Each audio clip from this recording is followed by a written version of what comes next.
Hi అండి. Welcome to our channel Sri vlogs. ఎలా ఉన్నారండి అందరూ? మేమైతే చాలా చాలా బాగున్నాం.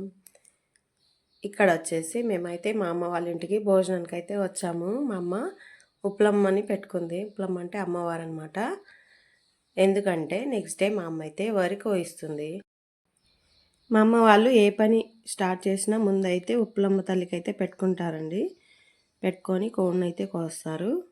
అందుకని ముందు రోజు ఉప్లమ్మ తల్లి దగ్గర కోడినైతే కోసి దండం పెట్టుకొని నెక్స్ట్ డే వరి కోయడం స్టార్ట్ చేస్తుంది. అందుకని మమ్మల్ని భోజనానికి అయితే పిలిచిందండి. ఇక్కడైతే మా హస్బెండ్ వాళ్ళు ఎవరు కనిపించట్లేదు కదా, ఎందుకంటే వాళ్ళైతే ఫంక్షన్కి వెళ్ళారు. ఓన్లీ లేడీస్మే ఉన్నాం అనమాట. మా తమ్ముడు ఒకరున్నాడు. మేమందరం కలిసి భోజనం అయితే చేస్తున్నాము.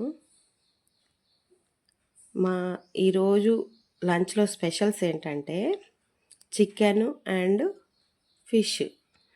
అయితే మా తమ్ముడైతే లెగ్ పీసులు తెచ్చాడనమాట. అందరికీ తలా ఒకటని. అందరు చూడండి ఎలా చూపిస్తున్నారు. మా అమ్మ వచ్చేసి ఇక్కడ కింద కూర్చోలేక వీళ్ళు ముగ్గురు చైర్స్లో కూర్చున్నారండి. వీళ్ళు వచ్చేసి ఈ చివర మా అత్తగారు, ఈ లెఫ్ట్ సైడ్ వచ్చేసి మా పెద్దక్క వాళ్ళ అత్తగారు అనమాట. ఇద్దరిని చెరో సైడ్ కూర్చోబెట్టుకొని తింటుంది మా అమ్మ అయితే. ఇక్కడైతే మా కన్నయ్య అయితే పడుకున్నాడు. వాడికైతే ముందే తినిపించేసాం మేమైతే అన్నము. తినిపించేసి తర్వాత వాడు పడుకున్నాడు అనమాట. ఇప్పుడైతే నైట్ అయింది. గాలిదుమ్మ అయితే బాగా వస్తుందండి. మా అమ్మ అయితే చాలా టెన్షన్ పడ్డది. ఎందుకంటే వర్షం పడుతుందేమో, వరి ఖరాబ్ అవుతుందేమో, నెక్స్ట్ డే వరి కోయించాలి కదా అని టెన్షన్ అయితే పడుతుంది.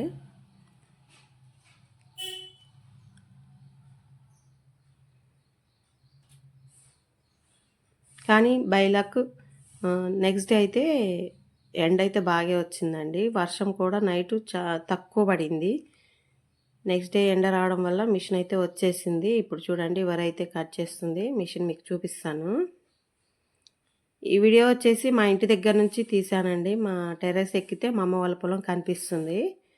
అక్కడ నుంచి వీడియో అయితే తీస్తున్నాము. మిషన్ అయితే ఇట్లా జూమ్ చేసి చూపిస్తే మీకు కనిపిస్తుంది, కానీ దూరం నుంచి అయితే చిన్నగా ఉంది, కానీ దగ్గర నుంచి అయితే చాలా హైట్గా పెద్దగా ఉందండి మిషన్. వడ్లు వచ్చేసి ఆ ట్రాక్టర్లో ఫిల్ చేస్తుంది అనమాట కోసిన తర్వాత. ఇక్కడ నేనైతే మా గోడ పక్కన ఒక చెట్టు ఉందండి. నైట్ గాలిదుమ్మ వచ్చిందని చెప్పాను కదా, దానికి పడిపోయింది. ఆ చెట్టు నేను స్ట్రైట్ చేస్తుంటే మా అమ్మాయి నన్ను కూడా వీడియో తీసింది.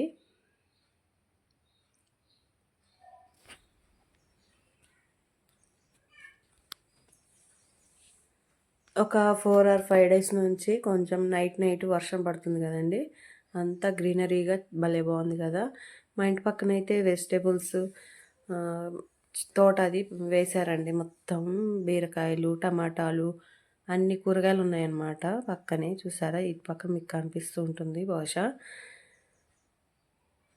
మాకైతే ఫ్రెష్గా కూరగాయలు పక్కనే దొరుకుతాయి. ఇదంతా అదే తోట అండి.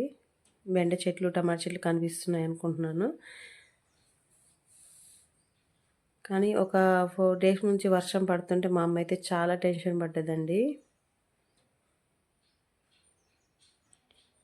మా ఇంటి పక్కన ఈ చెట్టు కొంచెం మాకు వెనక సైడ్ కూర్చుంటే గాలి వస్తుందండి ఈ చెట్టు ఉండడం వల్ల. అయితే అది గాలి దుమ్ము వచ్చినప్పుడు కింద పడిపోతే నేను దాన్ని స్ట్రైట్ చేశాననమాట. కొంచెం అట్లా పక్కకి లాగి. ఇంకా పొలాలు ఏమి కొయ్యలేదండి. చూసారా బ్యాక్ సైడ్ మీకు ఎలా కనిపిస్తుందో. మా అమ్మ వాళ్ళదే ఫస్ట్ టైం స్టార్ట్ చేశారు కొయ్యడం. పాపం రైతులందరూ అయితే ఎంత బాధపడుతున్నారో కదా. వర్షాలు పడుతుంటే భయంగా ఉంటారు కదా. 6 months అంతా కష్టం పడి తీరా వరి కోసి వడ్లు వస్తాయి అన్న టైంకి వర్షాలు పడుతుంటే పాపం చాలా బాధపడతారు కదా. వాళ్ళ కష్టం అంతా ఎక్కడ వృధా అయిపోతుందో అని. మా అమ్మ వచ్చేసి 2 acres వేసిందండి. కానీ కొంతమంది రైతులు అయితే 10 acres, 5 acres ఉన్న వాళ్ళు కూడా ఉన్నారు. వాళ్ళకైతే ఇంకా టెన్షన్ ఉంటుంది కదా. మా అమ్మ చూసారా ఎండలో ఎలా తిరుగుతుందో. నెత్తి మీద చెంగు వేసుకొని ఎండలో పాపం తిరుగుతుంది మిషన్ కోసం.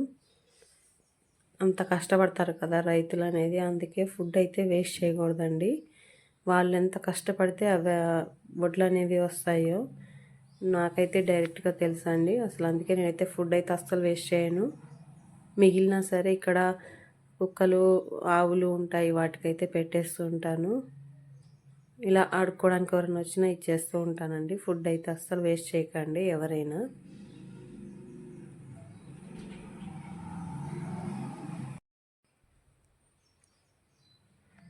మా అమ్మ అయితే టెన్షన్‌గా తిరుగుతుంది. ఆ మిషన్ చుట్టూ ఎండలోనే తిరుగుతుందండి.